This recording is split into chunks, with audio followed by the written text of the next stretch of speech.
नई सोच और नई ऊर्जा के साथ सासाकावा इंडिया लेप्रेसी फाउंडेशन ने साल 2021 की शुरुआत की है। इस शुरुआत की एक कड़ी है आज का ये कार्यक्रम संवाद। आज का संवाद हमारे राष्ट्रपिता महात्मा गांधी जी को समर्पित है। कुष्ठ रोगियों और उनके परिवार के लोगों को एक सम्मानजनक जीवन देने की पहल बापू ने ही की थी। इसलिए हर वर्ष उनकी पुण्यतिथि को राष्ट्रीय कुष्ठ दिवस के रूप में मनाया जाता है। मैं तहसीन जैदी आज इस मौके पर आप सभी का स्वागत करती हूँ और निवेदन करती हूँ संस्था के सीईओ डॉक्टर विवेक लाल से कि वो सभी उपस्थित अतिथियों का स्वागत करें। डॉक्टर विवेक लाल। आज की हमारी मुख्य अतिथि आदरणीय श्रीमती साइदा इमाम बिलग्रामी जी, आदरणीय श्री तरुणदास जी तथा सिल्फ के यहाँ उपस्थित बोर्ड के सभी मेंबर्स, आदरणीय श्री नरसप्पा जी, श्री वेणुगोपाल जी, श्री सारंग जी, श्री अंदेलकर जी, श्री साई राम अवतार कुष्ठ सेवा समिति के सदस्यों, बबूलपुरा कुष्ठ आश्रम बाणगंगा इंदौर में रहने वाले हमारे प्यारे भाई बहनों, आफ्टर स्कूल लर्निंग सेंटर के आदरणीय अध्यापकों और मेरे प्यारे बच्चों, मैं सिल्फ की ओर से आप सभी का आज के इस कार्यक्रम में सम्मिलित होने के लिए आभार व्यक्त करता हूं। मुझे बहुत खुशी है कि नासिक के बाद हमारा दूसरा सिल्फ संवाद इंदौर में हो रहा है। हम सिल्फ की तरफ से आपको सुनना चाहते हैं, आपकी परिस्थितियों, कठिनाइयों को बेहतर रूप से समझना चाहते हैं, ताकि हम सभी मिलकर एक साथ इन समस्याओं का समाधान ढूंढ सकें। इस पहल के द्वारा हमारी ये आशा है कि सिर्फ जमीन से जुड़ा रहे, ताकि आप सभी की खुशियों में हमारा योगदान रहे और आपकी परेशानियों को मिलकर समाधान किया जा सके। हम चाहते हैं कि आप जाने कि सिर्फ आपकी कठिनाइयों को जानने और सुलझाने के लिए हमेशा तत्पर है, लेकिन हमारी कोई भी कोशिश तब तक सफल नहीं हो सकती जब तक कि आप सभी का इसमें पूर्ण रूप से भागीदारी ना हो। इसलिए मैं आप सभी से योगदान चाहूंगा। आज गांधी जी की पुण्यतिथि पर उनको नमन करते हुए मैं पूरे सिल्फ परिवार की ओर से आप सभी का यहां आज स्वागत करता हूं। धन्यवाद। धन्यवाद डॉक्टर लाल।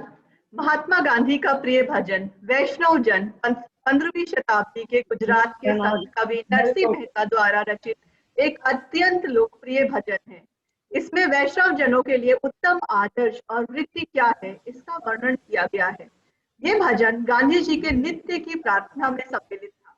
हमारे इंदौर लर्निंग सेंटर के प्रतिभावान बच्चों ने बड़ी लगन के साथ इस भजन को आप सभी के समक्ष प्रस्तुत करने के लिए तैयार किया है।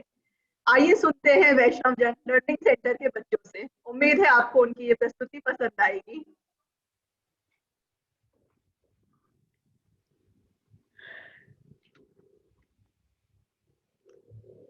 बच्चों द्वारा वैष्णव जन।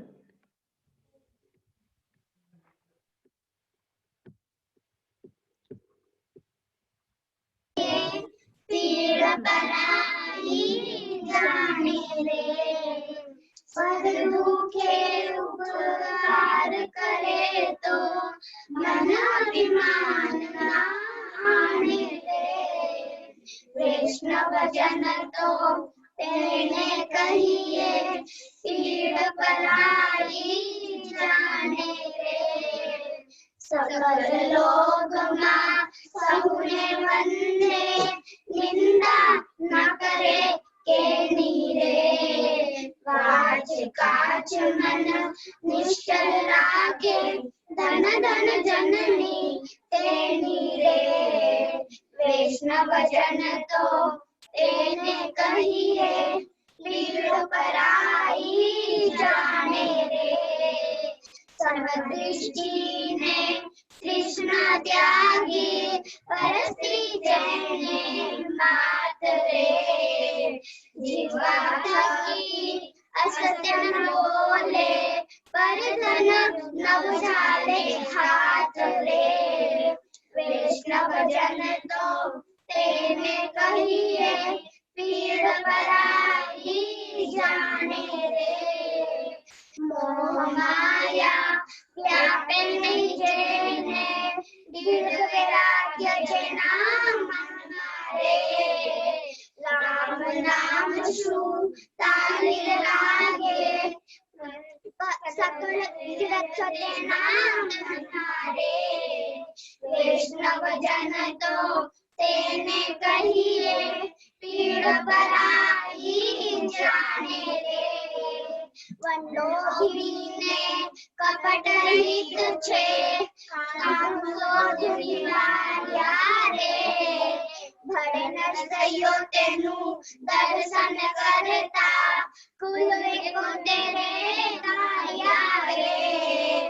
वैष्णव जन तो तेने कहिए, पीड़ पराई जाने रे। वैष्णव जन तो तेने कहिए, पीड़ पराई जाने रे।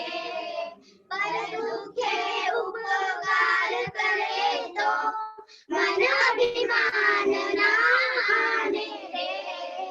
वैष्णव जन तो तेने कहिए, पीड़ पराई जाने रे।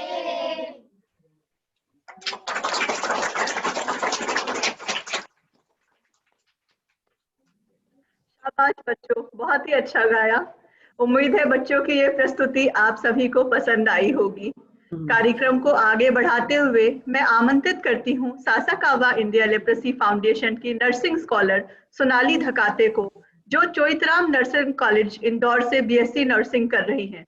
सोनाली हम सभी के साथ लेप्रेसी से जुड़ी कुछ खास बातें साझा करेंगी। सोनाली।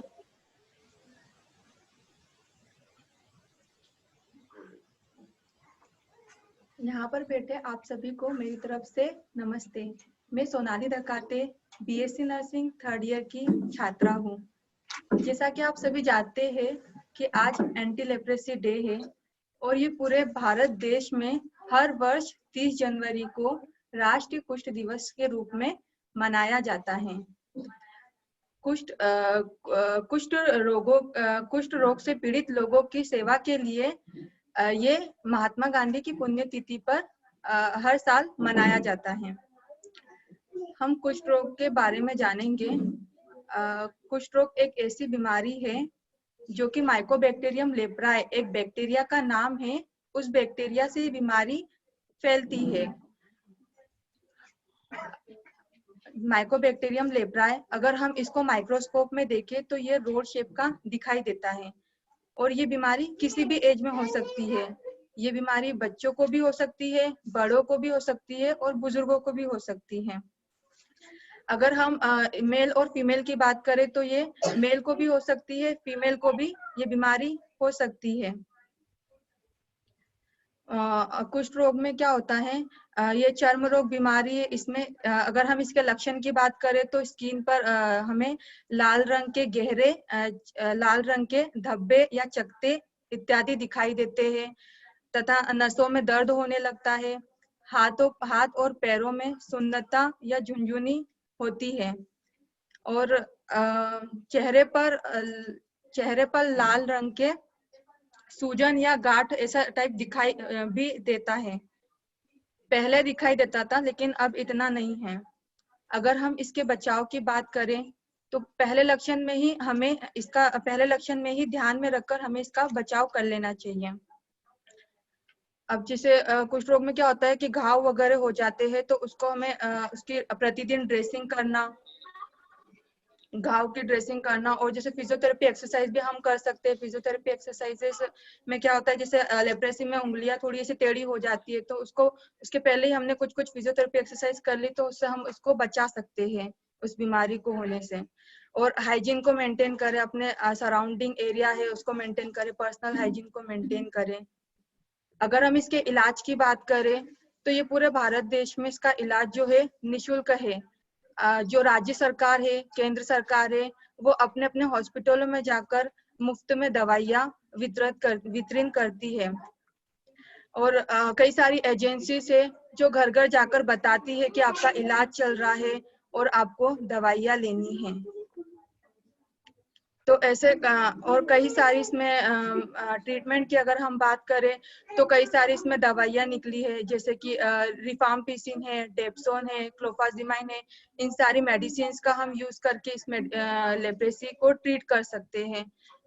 एमटीपी के जो मल्टी ड्रग थेरेपी है MDP, उसका हम यूज करके जो कुष्ठ रोग में जो विकलांग है उसको हम होने से रोक सकते हैं। अगर हम मीट की बात करें तो कुष्ठ रोगों को लेकर के हमारे समाज में कई लोगों की शंकाएं थी कि एक ऐसी बीमारी है, अछूत बीमारी है, जिससे अगर किसी को लग जाए तो दूर रहना होता है। तो ऐसा कुछ नहीं है।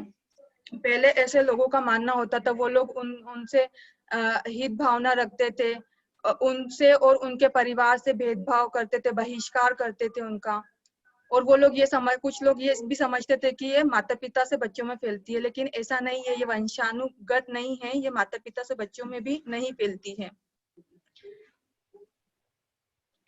और उनको कुछ लोग क्या करते थे, इनको समाज से दूर निकाल देते थे, फैमिली से दूर कर देते थे, उनको एक इक्वली दर्जा नहीं देते थे समाज में।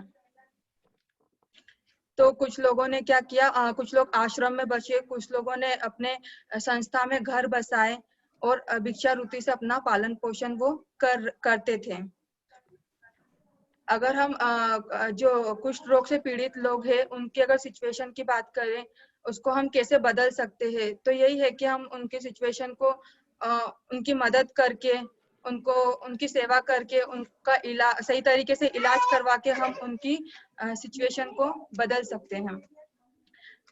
और जैसा कि उनको बता करके कि पूरे देश में इसका इलाज जो है वो निःशुल्क है, आप इसका ट्रीटमेंट लें। हाँ, इलाज है, आप इसका इलाज करवाएं, निःशुल्क इलाज है इसका, और मेडिसिन का यूज करें, ये सब हम उनको बताकर दे सकते हैं। और हम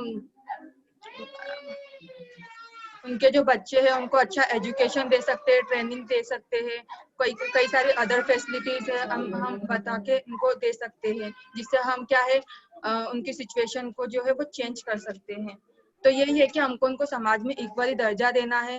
अगर लक्षण दिख रहे हैं तो लक्षण को ध्यान में रखते हुए हमको स्पेशलिस्ट के पास दिखाना है, स्पेशलिस्ट के पास जाकर बताना, उनको बोलना है कि आप दिखाइए आसपास का जो हॉस्पिटल है वहां पर जाकर, और उनको समाज में इक्वली दर्जा देना है और लेप्रेसी को फ्री बनाना है, और लेप्रेसी से डरना नहीं है। धन्यवाद।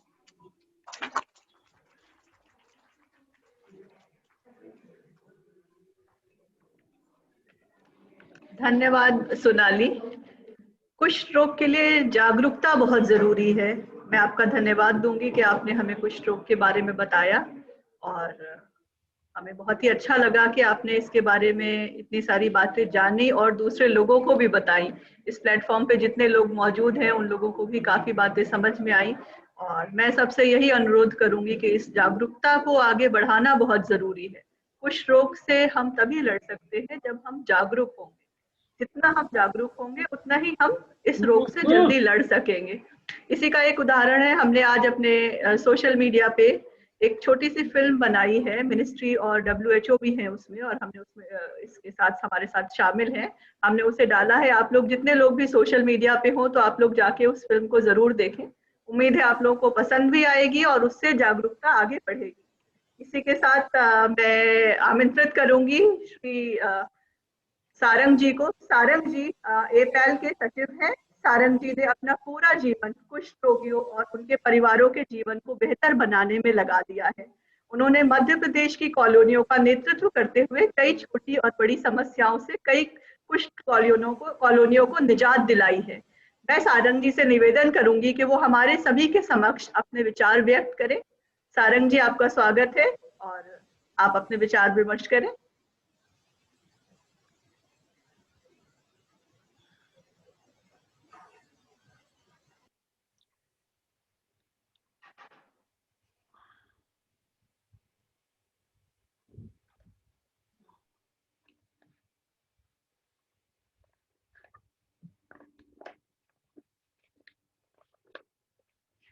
(33 कॉलोनियां हैं और उनमें से ज्यादा करके अपना जीवन बेगैरती करके जीवन यापन करते थे पूर्व में। लेकिन जब से एपाल बना, एपाल ने अपनी एक्टिविटी चालू की सब कॉलोनी के जोड़ने के बाद स्लिप के द्वारा बहुत सारे रोजगार के प्रयास किए गए। उसमें से कम 100 या 200 लोग आज अपना स्वयं का रोजगार कर रहे हैं। और सबसे ज्यादा जो फैसिलिटी एमपी को स्लिप के द्वारा दी गई, मुझे हमने लिया, हमारे लोगों ने उसमें पहल की और संघर्ष करके अपने काम को लगे। ये बहुत बड़ी उपलब्धि हमारी एमपी में है। साथ ही मैंने 2012 में सिर्फ सासा कौर जी से अनुरोध किया था, जो कि हमारी मीटिंग हुई थी सबसे पहले, जो हमारे रोजगार के लिए सहायता दी गई थी और जिसका चेक मुझे लखनऊ में दिया गया था। उसमें पहली बार मैंने अनुरोध किया था कि हमारे लिए तो आप कर ही रहे हो, लेकिन हमारी उन्नति तभी है जब हमारे बच्चे पढ़ लिख कर कुछ बन जाए। अगर फैमिली का कोई सदस्य किसी अच्छे लेवल पे जाता है, ऊंची पोस्ट पे, अपने आप उनके परिवार का जीवन यापन ऊंचा हो जाता है। और समाज में भांति जाती कि देखो इनके लेप्रेसी के बच्चे भी आज किस किस बड़े बड़े पोस्ट पे है।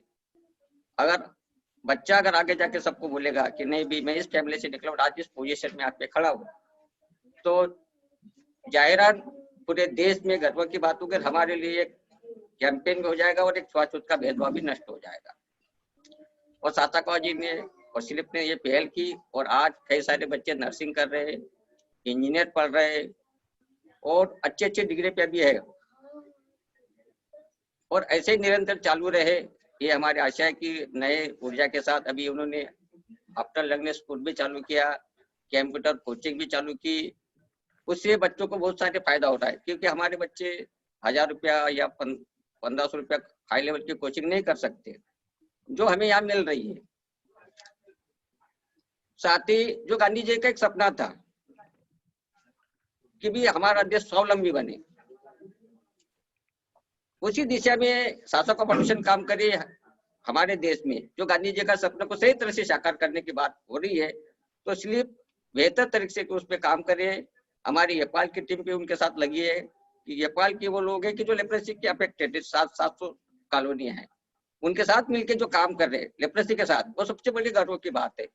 और नेपाल स्लिप जो उस पर काम कर रही है, बहुत ही गर्व की बात है। जैसे कि आपने देखा कि कोरोना में हमारे लोग बेघर जीवन यापन करते थे, लेकिन एक तरह से एक आपदा आई है पूरे विश्व में, उसमें हमारे देश के भी लोग थे। जिस तरह से सासा कौर फाउंडेशन ने माननीय मुख्यमंत्री की हेल्प के द्वारा शिवराज सिंह जी के मार्फत पूरे प्रदेश में घर घर हमें राशन पहुंचाया, उसके लिए भी स्लिप और हमारे माननीय मुख्यमंत्री जी का मैं तहे दिल से आभार मानता हूँ। और उसके बाद जो नए तरह से स्लिप ने काम किया कि भाई अभी एक लॉकडाउन खत्म हो गया, अभी बच्चों को एजुकेशन की भी जरूरत है, नई ऊर्जा के साथ लोगों को जिनके रोजगार डूब गए उनके भी रोजगार की जरूरत है। और ये नए तरह से जो कार्य प्रणाली अभी हो रही है, उसमें भी हमारा बहुत सारा सहयोग रहेगा। और गांधी जी के सपनों को स्लिप के माध्यम से और नेपाल के सहयोग से हम बेहतर तरीके से हम कर पाएंगे, यही कामना के साथ मैं अपने 2 शब्द पूरे करता हूँ।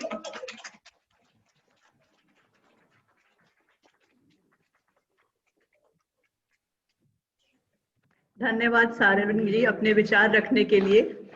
आपको बताती चलूं, हमारे आज के इस कार्यक्रम का आयोजन साईं राम अवतार कुश समिति इंदौर में स्थित लर्निंग सेंटर से किया गया है।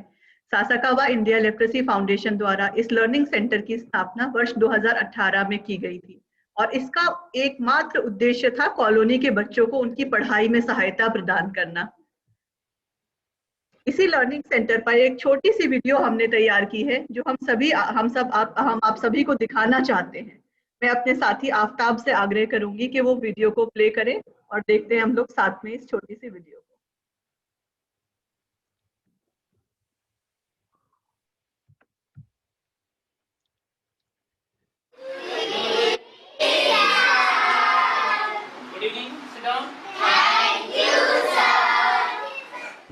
सासा कावा इंडिया लेप्रेसी फाउंडेशन का ये आफ्टर स्कूल लर्निंग सेंटर देखने में भले ही साधारण सा लगता हो, लेकिन ये एक बड़े बदलाव की ओर बढ़ते नन्हे कदमों का प्रतीक है। इंदौर के बाणगंगा इलाके में बसे साईं राम अवतार कॉलोनी में स्थापित ये सेंटर मध्य प्रदेश के उन 4 सेंटर्स में से एक है जिन्हें सासा कावा इंडिया लेप्रेसी फाउंडेशन ने इन कुष्ठ कॉलोनी के बच्चों की मदद के लिए शुरू किया है। जैसे कि हमने सोचा था कि भैया बच्चे पढ़ लिख तो जाते आगे चल के आगे तक, लेकिन इनके जो आगे 12वीं के बाद जो फाइट होती है जो हाई लेवल के लिए वो बच्चे कर नहीं पाते थे। हमारे बच्चे पहली से लेके 12वीं तक अच्छा अपना मार्क्स लेके जाए ताकि आने वाले जो इनको डॉक्टर और इंजीनियर बनना है उसमें क्वालिफाई कर सके। इसी के चलते सासाकावा लेप्रेसी फाउंडेशन ने यहाँ पे पहली से लेके 12वीं तक का एक कोचिंग क्लास चालू किया और उसमें बच्चे काफ़ी खुश है। पहले तो ये था कि 6वीं से 12वीं तक का ये करे, लेकिन जैसे बच्चों का रुचि बढ़ते कि पहले के भी बच्चे आने लगे तो फिर सबके लिए ये ट्यूशन चालू करवा दी गई है। इस सेंटर में पढ़ने वाली दीपिका इंदौर के एक प्राइवेट स्कूल की छात्रा हैं। अपनी हमनाम दोस्त के साथ वो रोज स्कूल जाती हैं। पढ़ाई में कमजोर दीपिका को पहले बहुत परेशानी आती थी। घर में पढ़ाई का अभाव उसके डॉक्टर बनने के सपने के आड़े आता था। दीपिका मदन दुल्ले मेरी लड़की है। पहले स्कूल पढ़ती थी, उसको कोचिंग नहीं होने के कारण वो पढ़ नहीं पाती थी। सासाकावा फाउंडेशन की तरफ से कोचिंग लगा दी है, तब से नहीं कि उसको अच्छी पढ़ाई हो रही है। पहले तो इंग्लिश पढ़ नहीं पाते थे बच्चे, हिंदी ही पढ़ते थे, इसलिए अभी इंग्लिश अच्छे पढ़ने लग गए और मैथ भी अच्छे पढ़ने लग गए। इस सेंटर ने उसके इस सपने को पंख लगाने का काम किया है। दीपिका अपनी कॉलोनी की उस दूसरी पीढ़ी से आती हैं जिन्होंने पढ़ाई के जरिए अपना भविष्य संवारने की कोशिश की है। हम भी पढ़ लिख के हमारे बच्चों को डॉक्टर इंजीनियर बना सकते हैं, समाज में अच्छा स्थान इनको मिलेगा, ये एक उद्देश्य रहा है। लाइसेंस और लास्ट कमर्शियल पायलट। इसके बाद क्या है, उसके बाद आप कमर्शियल पायलट लाइसेंस मिलने के बाद आप कोई सी भी एयरलाइंस ज्वाइन कर सकते हो, इंडिगो, इंडियन एयरलाइंस। वो विशाल कक्षा 12वीं के विद्यार्थी हैं। विशाल के पिता कुष्ठ रोग की तकलीफ से तो उबर गए थे, लेकिन अब कैंसर ने उन्हें परिवार से दूर अस्पताल में ले जा छोड़ा है। विशाल की मां कुष्ठ से आई विकलांगता के चलते भिक्षा के सहारे ही घर चलाती हैं। फाइनेंशियल स्थिति तो बहुत नाजुक है, क्योंकि ज़्यादा करके बेगरिटी के ऊपर अपना जीवन यापन है, क्योंकि रोजगार का तो कोई साधन नहीं। लेकिन अब कुछ वर्षों से जैसा सासाकावा फाउंडेशन ने रोजगार के ऊपर काफ़ी काम किया है, तो थोड़े विचार बदलते जा रहे हैं। विशाल एक होनहार छात्र हैं। साइंस के इस विद्यार्थी का लक्ष्य एक कमर्शियल पायलट बनने का है। पहले से शुरू से उसकी पढ़ाई बहुत अच्छी है सर, उसको बोलना नहीं पड़ता पढ़ाई के लिए, वो अपने आप ही बैठता है और अपने आप ही सब करता है। ये सेंटर उनके पायलट बनने के सपने को पूरा करने का एक जरिया बन सकता है। बस मेरा तो यही कहना है कि कैसे हमको मदद मिल जाए और इसकी जो ख्वाहिश है वो पूरी हो जाए। क्या ख्वाहिश है उसकी? बस यही कि पायलट बनना है उसको। आर्थिक कारणों से विशाल महंगी कोचिंग नहीं ले सकते। ऐसे में इस सेंटर के टीचर उनकी मदद करते हैं। इनको जो मेन प्रॉब्लम फेस होता है वो ये होता है कि स्कूल के बाद, आफ्टर स्कूल के बाद जब ये घर पे आते हैं तो इनको प्रॉपर हेल्प नहीं मिल पाती एजुकेशन रिलेटेड, क्योंकि जो स्कूल में इनको सिखाया जाता है, समझाया जाता है, उनको थोड़े से डाउट देते रहते हैं, जो कि इनके पेरेंट्स प्रॉपर एजुकेटेड नहीं होने की वजह से या किसी कारणवश वो घर पर मौजूद नहीं होने की वजह से, इकोनॉमिक प्रॉब्लम की वजह से कार्य करने बाहर चले जाते हैं या थोड़ी लेट आते हैं। बच्चे प्रॉपर पढ़ाई करने में इनको समस्या क्रिएट होती है।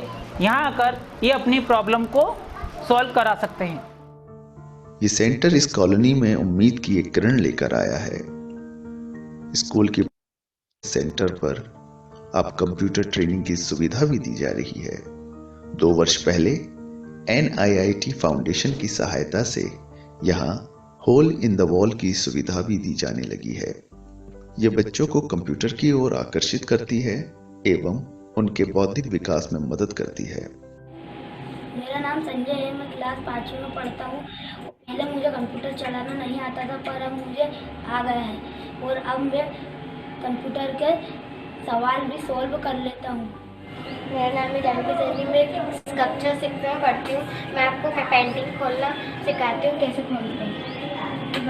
इस पे आते हैं और ये लिखा है पेंटिंग, इस पे आएंगे अपन पेंटिंग पर। ये लर्निंग सेंटर्स अब मध्य प्रदेश के अलावा और राज्यों में भी खोले जा रहे हैं।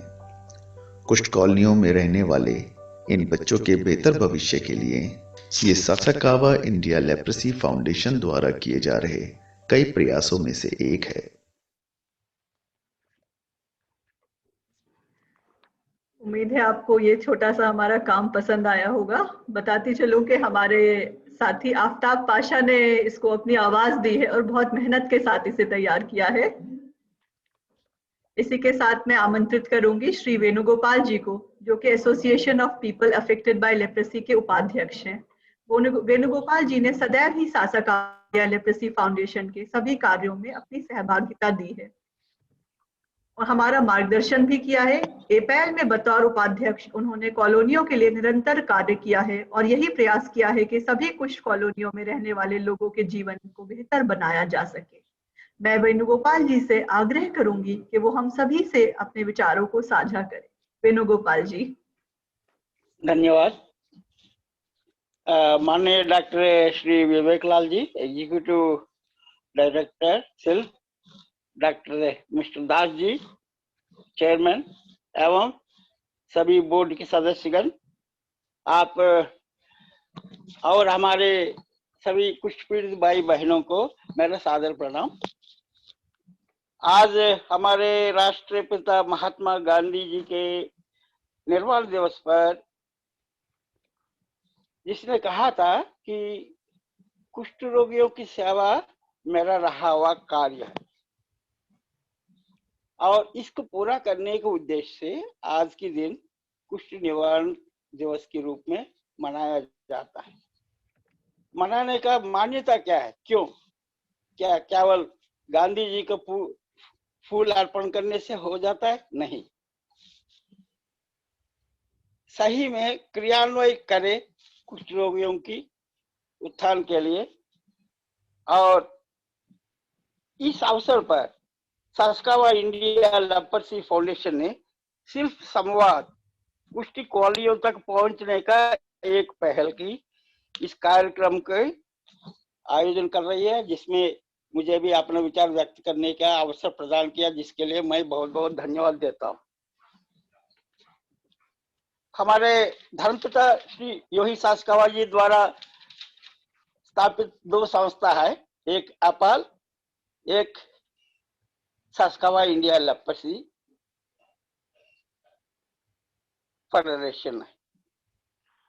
ये दोनों जुड़वे हैं, आरंभ से लेके अभी तक भी मिलके कार्य कर रहे हैं।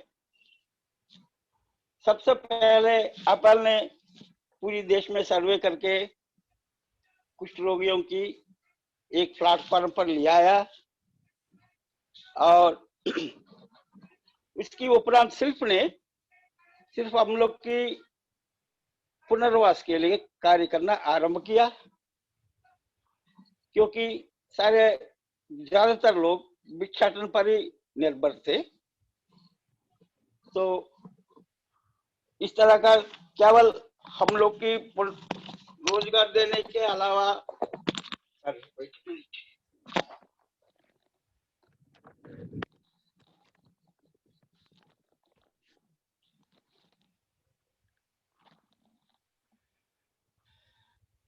स्वावलंबी बनने के लिए हमें आर्थिक सहायता प्रदान करते आ रही है, और उसके साथ साथ हमारे स्वस्थ बच्चे जिनकी एजुकेशन की सख्त जरूरत है, उनके लिए भी ट्रेनिंग का आर्थिक सहायता देने का कार्यक्रम भी आरंभ किया, जिसमें एपल भी इनकी सहभागी है। तो इन कार्यों से हमारी अनेक कुष्ठ परिवार की जीवन में परिवर्तन आया। जो भिक्षाटन करते थे वो छोड़कर आज स्वरोजगार अपनाकर एक गरिमापूर्ण जीवन जी रहे हैं। और हमारा बच्चा भी, जैसे सारंग जी ने कहा था, अच्छा शिक्षा प्राप्त करके आगे बढ़ रहा है और समाज की मुख्य धारा में सम्मिलित हो रहा है। आरंभ में जो उच्च शिक्षा और पुनर्वास के लिए ध्यान केंद्रित किया गया, उसके उपरांत ये महसूस किया गया है, नींव कमजोर हो तो मकान अच्छी तरह नहीं बनती। इसके कारण सासकावा इंडिया लेप्रेसी फाउंडेशन ने आफ्टर लर्निंग स्कूल की ये सेंटर जो स्थापना की है, जिससे हमारे बच्चों की बहुत लाभ पहुंच रही है। क्योंकि अभी ये कंपटीशन की जमाना है, इसमें अच्छा मार्क्स और अच्छा ज्ञान के साथ आगे नहीं बढ़ेंगे तो कंपटीशन में खड़ा होके अपनी जीवन की जो इच्छा है, मार्ग जो है वो प्राप्त नहीं कर सकते। केवल ये पढ़ाई नहीं, इसके साथ साथ डिजिटल एजुकेशन के भी प्रावधान किया है। ये बहुत अच्छी बात है, बहुत खुशी की बात है। और जिस तरह की ये नाम रखा है सिर्फ संवाद पुष्टि कॉलोनियों तक पहुंचने का एक पहल, इसकी मायना मेरे को लगता है सिर्फ जमीन स्तर पर भी हमारे साथ मिलके काम करने का और आगे बढ़ने का एक प्रयास कर रही है, जिसमें मेरा एक इच्छा है, अनुरोध है कि हमारे बोर्ड मेंबर्स है, अब तक हम लोग जानते हैं सिर्फ एग्जीक्यूटिव डायरेक्टर का, सिर्फ स्टाफ का, डॉक्टर दास जी का, लेकिन ज्यादातर लोगों को ये भी पता नहीं हमारा बोर्ड मेंबर्स कौन है। अच्छी बात है, उन लोग योजना बनाते हैं, इम्प्लीमेंटेशन प्लान बनाते हैं, अपनी तरफ से अपना सहयोग प्रदान करते हैं, और मेरा अनुरोध है वो भी जमीनी स्तर पर हमारे साथ जुड़े, जिससे जो है हमारे लोगों की एक हिम्मत और बढ़ेगी। और इतना कहते हुए मैं आप सबकी फिर से धन्यवाद देता हूँ। बहुत बहुत धन्यवाद।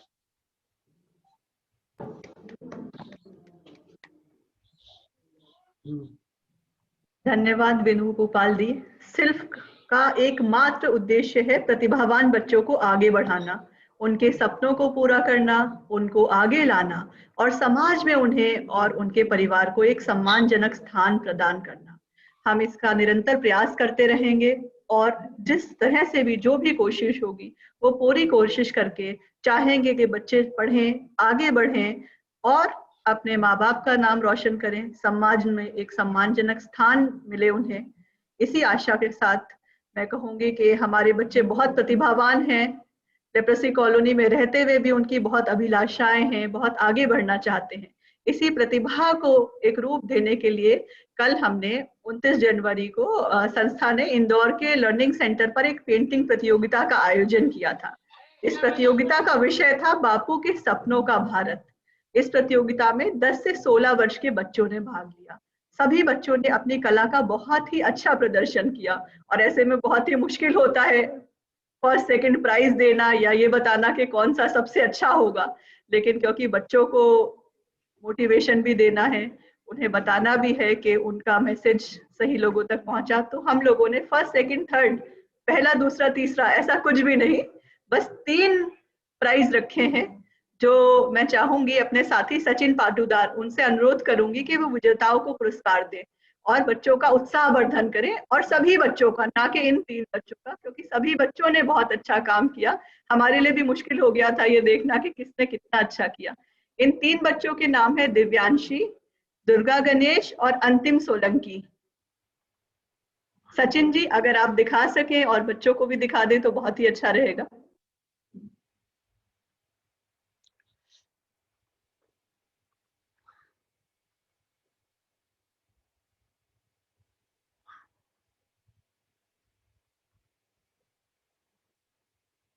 सारंग जी अगर आप बच्चों को पुरस्कार दे दें और उनका उत्साहवर्धन करें तो बहुत अच्छा रहेगा। अगर सचिन नहीं आ पा रहे हैं तो सारंग जी मैं आपसे अनुरोध करूंगी कि आप इन 3 बच्चों का उत्साहवर्धन करें और इन्हें प्रोत्साहित करें ताकि ये इस तरह के प्रतियोगिताओं में भाग लेते रहें और अपनी प्रतिभा को निखारते रहें। और मैं सबसे अनुरोध करूंगी कि इन 3 बच्चों के लिए जोरदार तालियां बजाएं।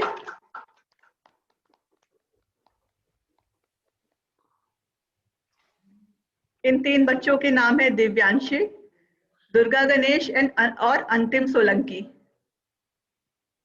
अगर एक बार हो सके तो बच्चों को भी दिखा दे।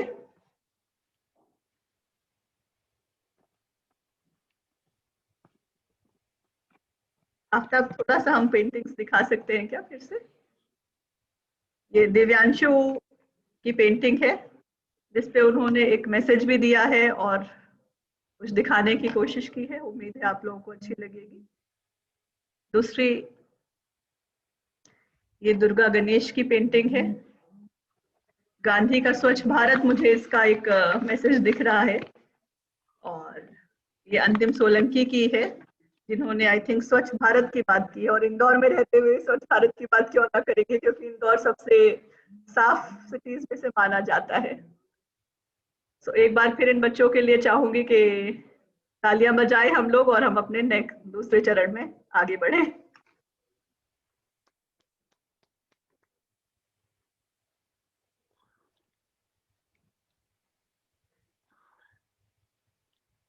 जैसा कि वेणुगोपाल जी ने कहा कि संवाद एक प्रयास है जिसके जरिए हम देश में स्थित सभी कुष्ठ कॉलोनियों तक पहुंचना चाहते हैं और उनमें रह रहे हमारे भाई बहनों की समस्याओं और परेशानियों को समझकर और उनके साथ मिलकर उसका समाधान निकालना चाहेंगे।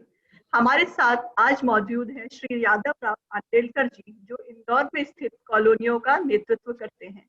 मैं यादव राव आंडेलकर जी से आग्रह करूंगी कि वो इस संवाद के माध्यम से हम सभी के समक्ष अपनी बात रखें और अपने विचार विमर्श करें। यादव राव जी।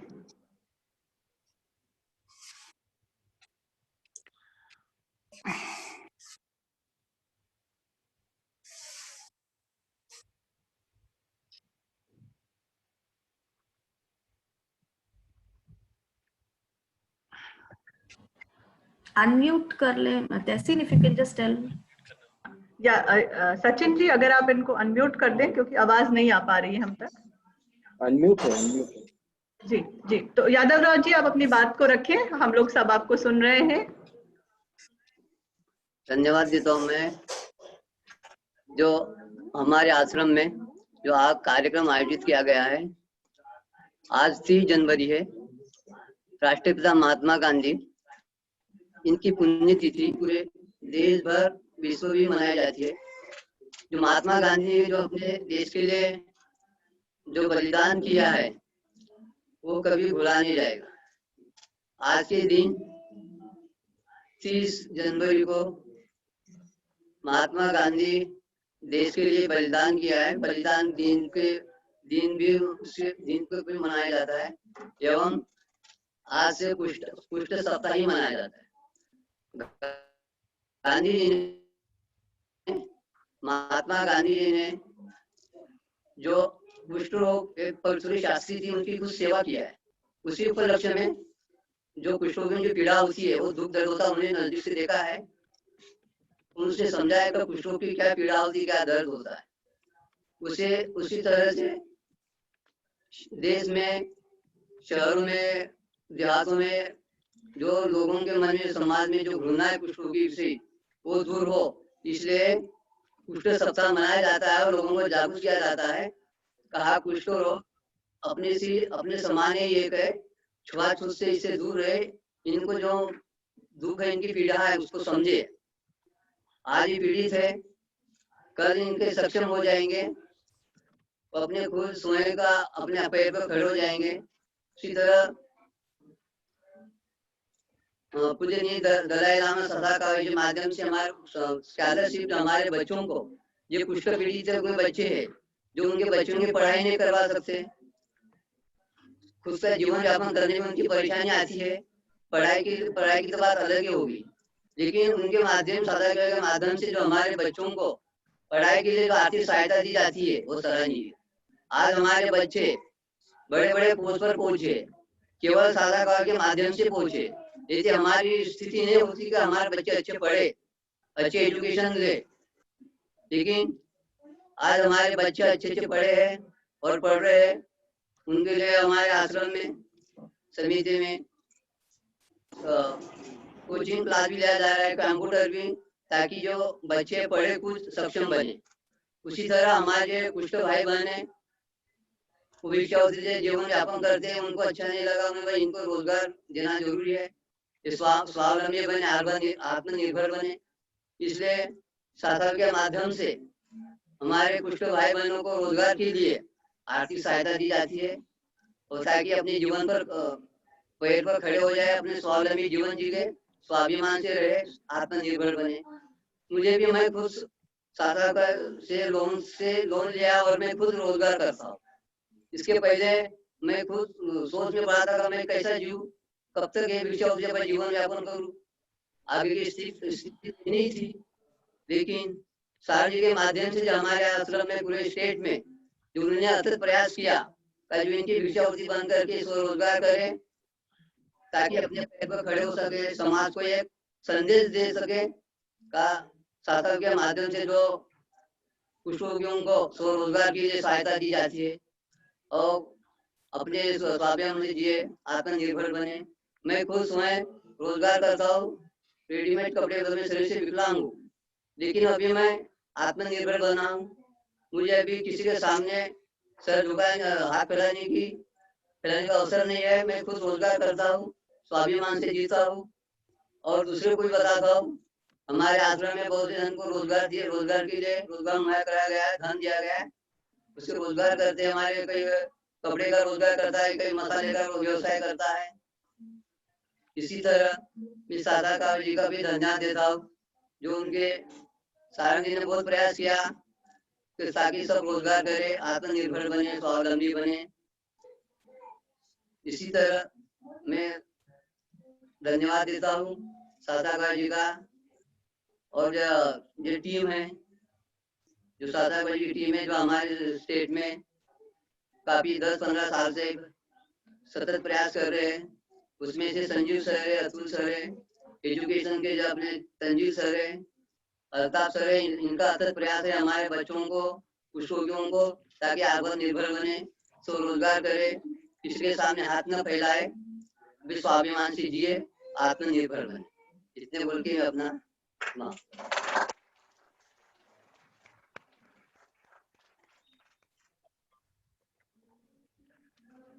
धन्यवाद यादव राम जी। आपके प्रेरणादायक शब्द हमारे को सुनकर हमें बहुत अच्छा लगा और बहुत खुशी हुई। हम हमेशा की तरह यही चाहते हैं कि लेप्रोसी कॉलोनीज के सभी लोग आत्मनिर्भर बने और एक सम्मानजनक जिंदगी जी सके समाज में। और इसके साथ हम हमेशा ही प्रयास करते रहेंगे कि आप लोगों के साथ जुड़े रहें और आप लोगों के जहां जैसे भी हो सके सहायता कर सके, आप लोगों की मदद कर सके, आप लोगों के साथ आ सके, ताकि आप लोग आत्मनिर्भर रहें और बच्चे भी आगे पढ़ाई कर सकें। इसी के साथ मैं बताना चाहूंगी कि हमारे साथ श्री तरुण दास जी मौजूद हैं, जो सासाकावा इंडिया लेप्रोसी फाउंडेशन के अध्यक्ष हैं। उन्होंने सदैव ही संस्था का मार्गदर्शन किया है। उनके अनुभव और दिशा निर्देश अनुसार संस्था निरंतर अपने लक्ष्य कुष्ठ मुक्त भारत की ओर कार्यरत है। उनके अथक प्रयासों का ही परिणाम है आज बजाज और NIIT जैसे कई बड़ी संस्थाओं ने हमारे साथ जुड़कर कुष्ठ के खिलाफ इस मुहिम में हमारा समर्थन किया है। श्री तरुण दास जी को 2006 में पद्म भूषण से भी सम्मानित किया जा चुका है। मैं आग्रह करूंगी अध्यक्ष महोदय से कि वो हम सभी से अपने विचारों को साझा करें और हमारा हमेशा की तरह मार्गदर्शन करें। श्री तरुण दास जी। साहिदा जी, नरसप्पा जी, वेणुगोपाल जी, सारंग जी, यादव राव जी, ASLC के टीचर्स और हमारे प्यारे बच्चों, आज 30 जनवरी बापू की पुण्यतिथि पर हम सब उन्हें नमन करते हैं और उनकी लेप्रोसी के प्रति इच्छा को याद करते हैं। बापू का सपना लेप्रोसी मुक्त भारत का था। हमारी ये जिम्मेदारी है कि उसे पूरा करें। मुझे बहुत खुशी है कि सिर्फ अपने संवाद प्रोग्राम के द्वारा कॉलोनीज के साथ, एपैल के साथ लगातार संपर्क में है। हमारी ये कोशिश होनी चाहिए कि ज़्यादा कॉलोनीज तक पहुँच सके। मैं आप सभी को भरोसा देना चाहता हूँ कि सिर्फ आपकी भलाई के लिए हमेशा काम करते रहेगा, ना सिर्फ लाइवलीहुड पर, ना सिर्फ एजुकेशन पर, बल्कि ऐसी बेसिक ज़रूरतन के लिए भी जिनसे हमारी ज़िंदगी आसान और खुशहाल हो सके। सासाकावा जी हम लोग को काम दिया है सिल्क में, एपैल के साथ कोऑपरेशन करके, पार्टनरशिप करके लेप्रोसी कॉलोनीज और जिन लोग लेप्रोसी कॉलोनी में रहते हैं उनके उन्नति के लिए। आज सारंग जी और वेणुगोपाल जी और यादव राव जी के सुन के बहुत अच्छा लगा। और हमारा ज़्यादा कोशिश होगा आपके साथ काम करें। और हमारा स्टाफ सचिन उधर है जो डॉक्टर विवेक लाल के साथ काम करते हैं। सचिन आपके साथ काम करते रहेंगे और रेगुलरली। धन्यवाद, नमस्ते।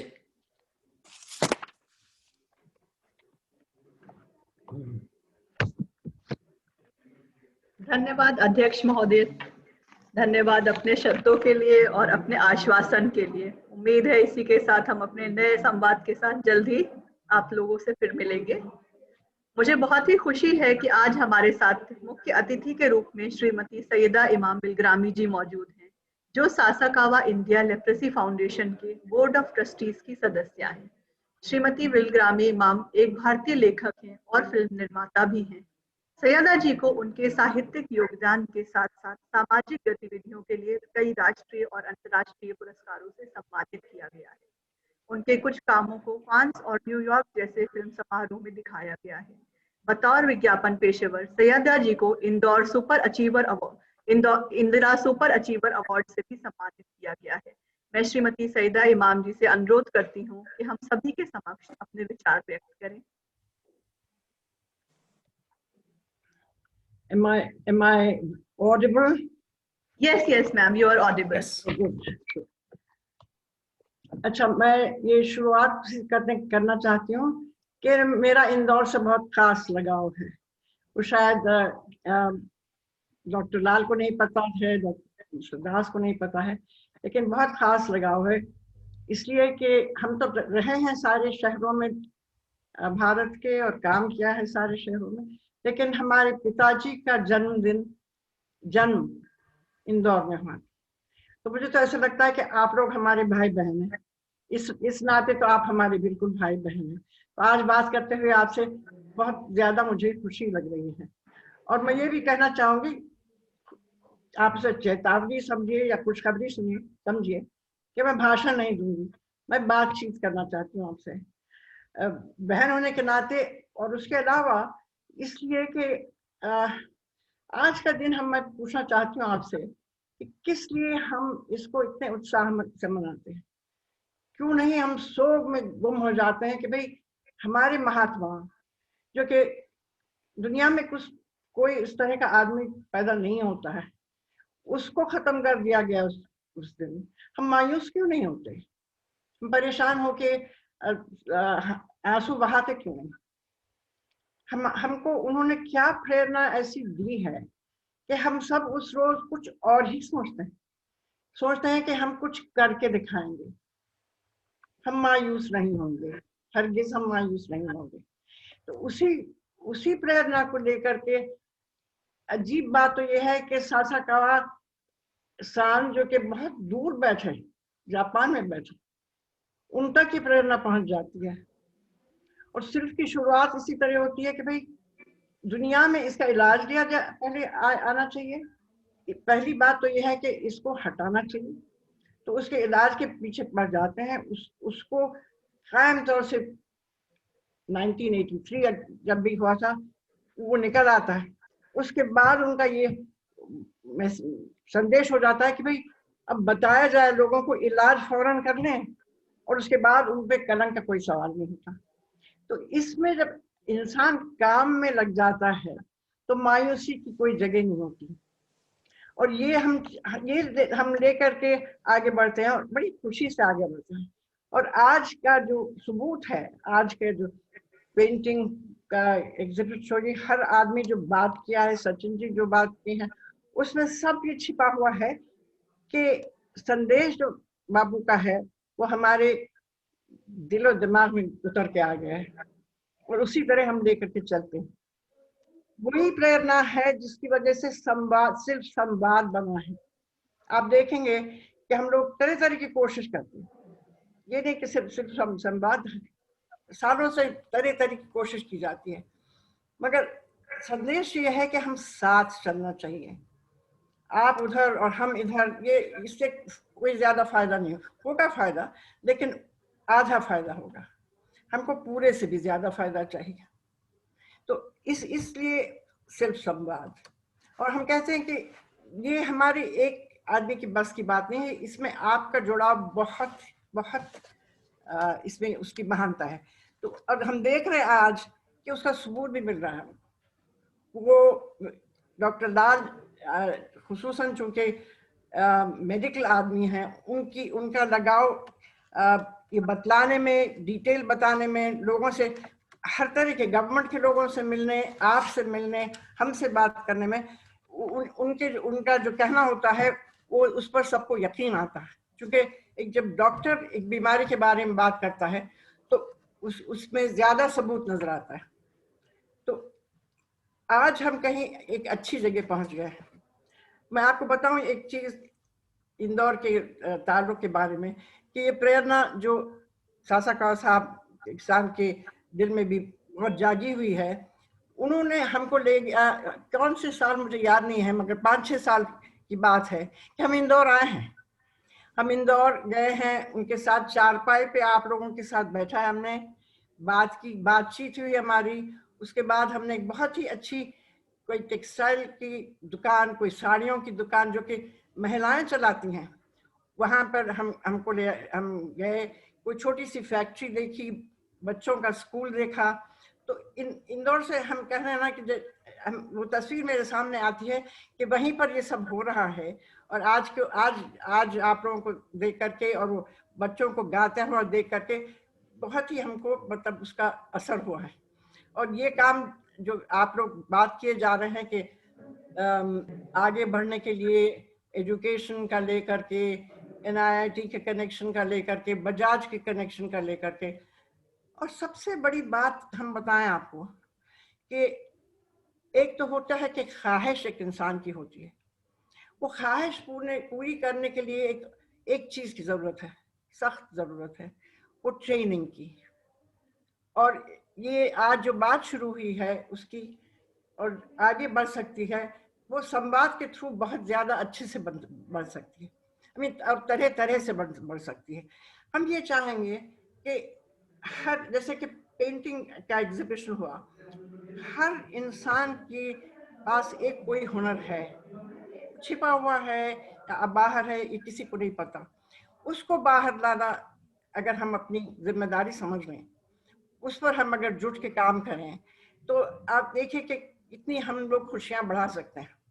तो मैं कहना चाहूंगी सिर्फ के संवाद के लोगों की और बजाज से भी कि भाई एक कंपनी है माई वेक्टर, वो कलकत्ते में ऑपरेट करती है मगर वो सारी मुल्क में जाते हैं, वो लोग काम करते हैं देश में, कि वो जाते हैं स्कूल या जहाँ भी आप उनको बुलवाएं और बच्चों से बात करते हैं, और कुछ टेस्ट उनका होता है, माई वेक्टर करके टेस्ट होता है, जिसमें वो पहचान देते हैं कि हर बच्चा क्या करना चाहेगा। क्या वो बैडमिंटन खेलता है, क्या वो बाजा बजाता है, क्या वो IT का उसको शौक है, क्या वो डॉक्टर बनने का उसका सपना है।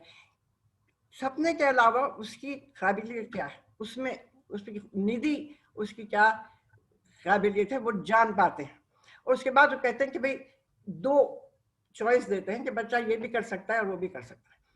अगर वो उस नौजवान की ख्वाहिश के साथ उसकी जो इच्छा है और ये वेक्टर मिला लिया जाए, उसके बाद उसको ट्रेनिंग दे दी जाए, तो वो किसी से भी आगे बढ़ सकता है। तो इस तरह की चीज अगर हम करें, और पहले उस करने के ख्वाहिश तो पता कर लें। संवाद किस लिए शुरू हुआ है? संवाद शुरू ये हुआ है कि हमारी आपसे ये बात हो, आप हमसे कह पाए कि हमारी ये ख्वाहिश, हम ये करना चाहते हैं मगर कर नहीं पाते हैं। उसका मतलब ये नहीं है कि कुछ जादू होने वाला है, मगर बात बहुत आगे बढ़ सकती है। तो हम ये कहेंगे कि इसकी शुरुआत को आगे बढ़ाने के लिए हम एक सजेशन बॉक्स क्यों नहीं रखते। सब जानते हैं कि सजेशन बॉक्स क्या होती है, क्या चीज़ होती है। उसका अच्छा सा नाम दीजिए, उसको चाहत बॉक्स कहिए, उसे चाहतकार कहिए, चाहतकार चमत्कार दिखाएगा। ये सब कोई आके कुछ अपनी सजेशन डाल दे या ख्वाहिश डाल दे, और वो लेकर के हम संवाद के सेशंस करें कि भाई पता चले, जो कि शर्म, कोई लोग लजा जाते हैं, कुछ को लाज होती है, बात नहीं कर पाते हैं, झेपते हैं, उनकी बात भी निकल आएगी कि आपका सजेशन बॉक्स होगा कि या मुझे इसकी बात क्यों ना की जाए। हो सकता है वो कोई कंप्लेंट हो वो भी डाल सकता है। मतलब ये कि उनका जो हमारे साथ बातचीत चल रही है वो लगातार बातचीत चलेगी अगर सजेशन बॉक्स हो जाए। तो मैं तो ये कहूँगी कि ये इस चीज़ को सोचा जाए और उसको किया भी जाए, क्योंकि और भी कोई आइडियाज़ हैं, और कोई आपका प्रेरणा आपकी है कि ये क्यों नहीं हम कर सकते, ये क्यों नहीं कर सकते। जैसे कि हम अंग्रेजी में कहते हैं विश लिस्ट, कि भाई आपकी जो ख्वाहिश है वो आप कहिएगा, देखेंगे, हो सकती है नहीं हो सकती है, वो सब हम सब जमा क्यों हुए हैं। सिल्फ और बजाज और एपैल और कौन है वो, ELIP भी कोई है, EPIL कोई है, बहरहाल 2-3 और कंपनी भी साथ हुई हैं, हम और ज्यादा हुई, CII के लोग हमारे साथ काम करते हैं। ये सब जुड़े हुए क्यों हैं? क्योंकि साथ मिल करके आप बातचीत करके, संवाद करके, जिसकी शुरुआत हो चुकी है, उसी से हम आगे बढ़ सकते हैं और बहुत ही प्यारी तरह से आगे बढ़ सकते हैं। और इसीलिए मैं कहूँगी कि जय हिंद कहने के पहले मैं कहूँगी कि जय एपाल और जय इंदौर और जय सिंध और जय हिंद। शुक्रिया, थैंक यू।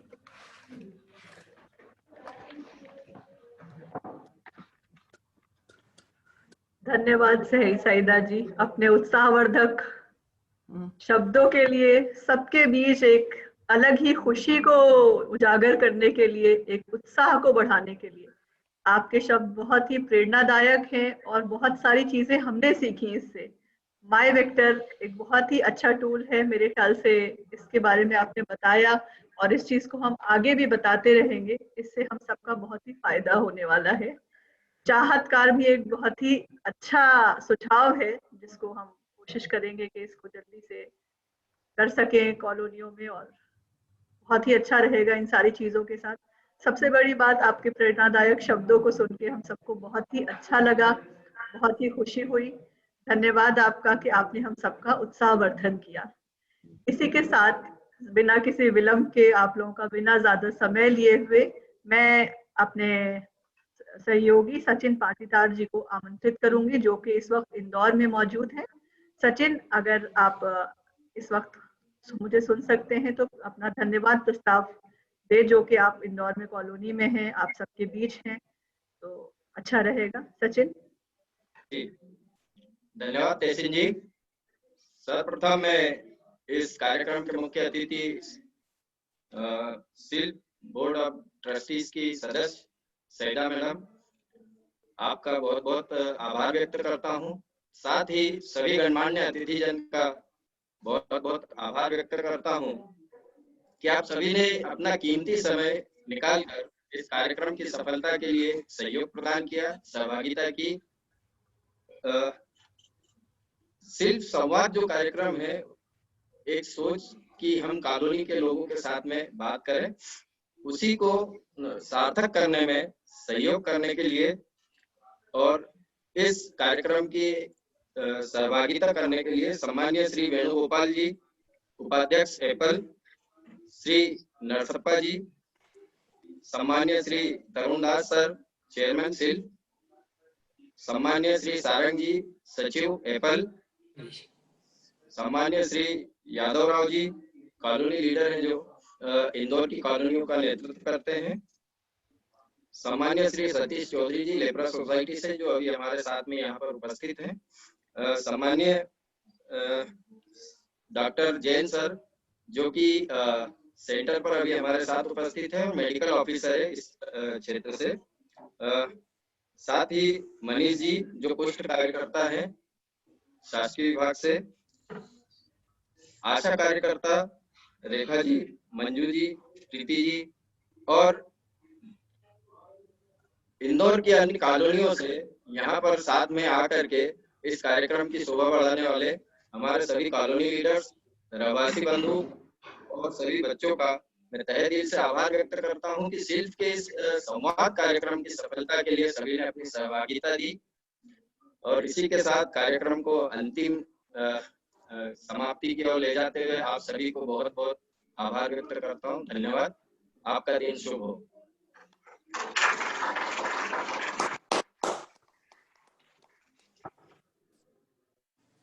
धन्यवाद सचिन। मैं धन्यवाद देना चाहूंगी हमारे सभी बोर्ड मेंबर्स को जिन्होंने अपना समय निकाला और हमारे साथ इस संवाद में शामिल हुए। मुझे सीमा अरोड़ा जी दिख रही हैं जो कि डिप्टी डायरेक्टर जनरल CII हैं और हमारी बोर्ड मेंबर हैं। मैं धन्यवाद दूंगी रति जी का और अपने सभी बोर्ड मेंबर्स का जिन्होंने अपना बहुमूल्य समय निकाला और इस संवाद में हम सबके साथ शामिल हुए। इसी के साथ मैं इस प्रोग्राम को औपचारिक रूप से समाप्त करते हैं, इस उम्मीद के साथ कि हम जल्दी एक नए संवाद और एक नए शहर में नए संवाद के साथ मिलेंगे आपसे। धन्यवाद।